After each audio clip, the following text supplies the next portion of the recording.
Bonjour à tous et bienvenue dans cette vidéo dans laquelle je vais vous expliquer à quoi sert le processeur de l'ordinateur.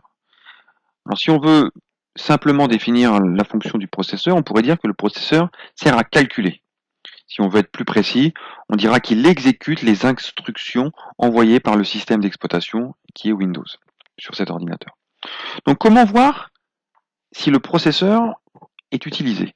Donc vous allez faire un clic droit sur la barre des tâches en bas de votre ordinateur et afficher le gestionnaire de tâches. Donc si le gestionnaire de tâches est affiché comme ceci, vous allez cliquer sur plus de détails pour afficher le gestionnaire de tâches sur tout l'écran. Vous allez aller dans Performance. Et dans Performance, on a l'activité du processeur, de la mémoire, du disque dur, de la carte réseau et du processeur graphique.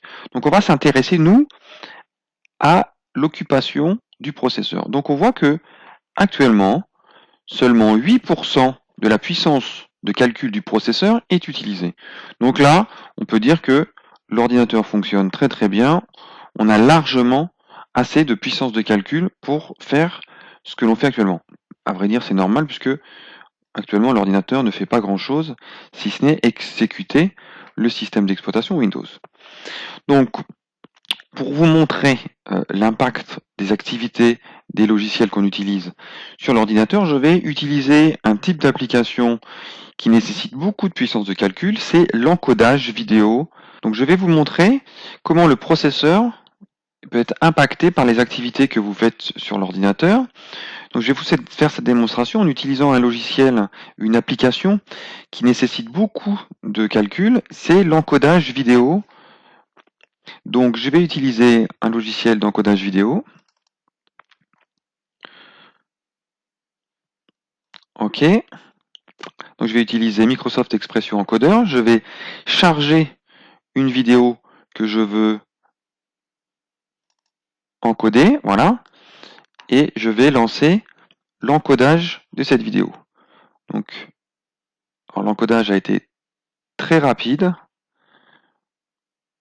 Donc je vais en relancer une autre. Et je vais de nouveau encoder l'image. Voilà.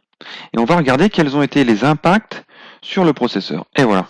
On voit que un encodage vidéo va utiliser 100% des capacités de calcul du processeur. Vous voyez. Donc, plus on aura un processeur puissant, plus l'encodage de la vidéo sera court, plus le nombre de calculs sera important. Donc voilà.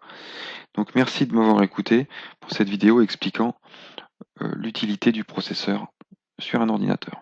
Et à bientôt dans une prochaine vidéo.